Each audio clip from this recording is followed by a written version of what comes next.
निवेश आरोग्य में भाग 10 वैद्य दिलीप गाडगीळ पुणे आहार विधि विशेषायतन करण या संस्कार। तो मैं फ्रीज के बारे में बात कर रहा था। वास्तव में ऐसा है कि हर दिन या एक दिन बाद सब्जी अगर हम ला सकते हैं ताजी सब्जी तो बेहतर ऑप्शन है।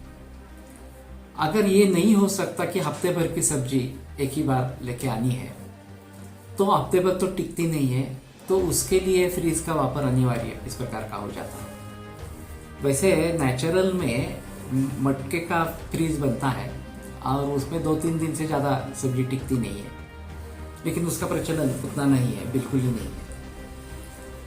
तो अगर हम सब्जी जो बाजार से लाए हैं उसको फ्रीज में रखते हैं तो एक तरीके से ठीक है, कॉम्प्रोमाइज है इस प्रकार से।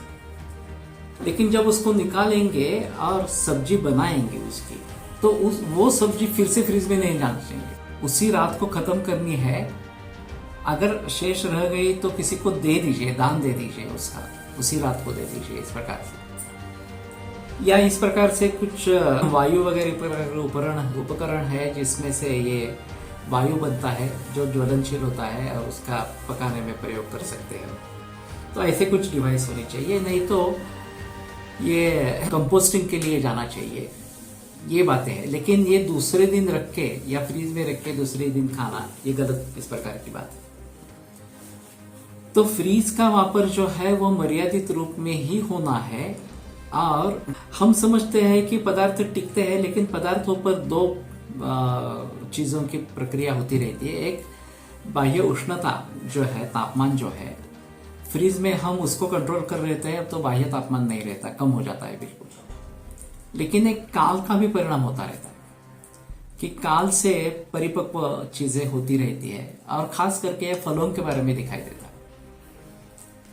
फल अगर हम फ्रीज में रखते हैं तो ये काल का परिणाम स्पष्ट रूप से दिखाई देता है और फिर वो मुरझाने लगता है।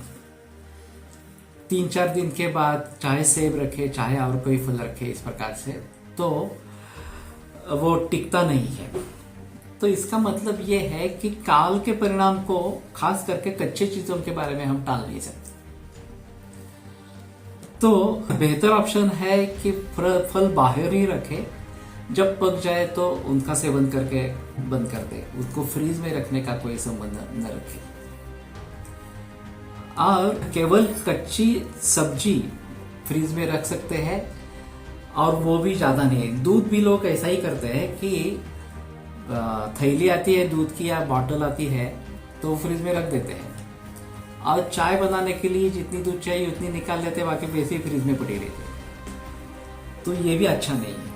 दूध को अगर 3 बार हम गर्म करेंगे दिन में तो उसमें मलाई आएगी, उससे हम मक्खन और घी बना सकते हैं। फ्रीज में रखने से ये फैट सेपरेट नहीं होता इस पर। वैसे भी अभी फैट ग्लोब्यूल्स को फोड़ते हैं, हाइब्रिड ये जो पाश्चराइजेशन प्रोसेस है उसमें दूध को 80 डिग्री तक गर्म करते हैं और एकदम 4 डिग्री तक नीचे लाते हैं, और उसमें जो फैट ग्लोब्यूल्स है उनको फोड़ देते हैं ताकि वो मिक्स हो जाते हैं, तो मक्खन अलग नहीं होता इस प्रकार से। तो ये भी अच्छा नहीं है।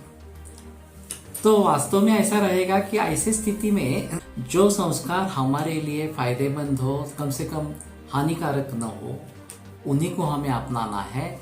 जो इस प्रकार से हमें तकलीफ निर्माण करने वाले, पीड़ा निर्माण करने वाले इस प्रकार के हैं, या फिर इनकी सेहत की समस्या निर्माण करने वाले हैं, उनको दूर ही रखना ये बेहतर ऑप्शन इस प्रकार का है। आगे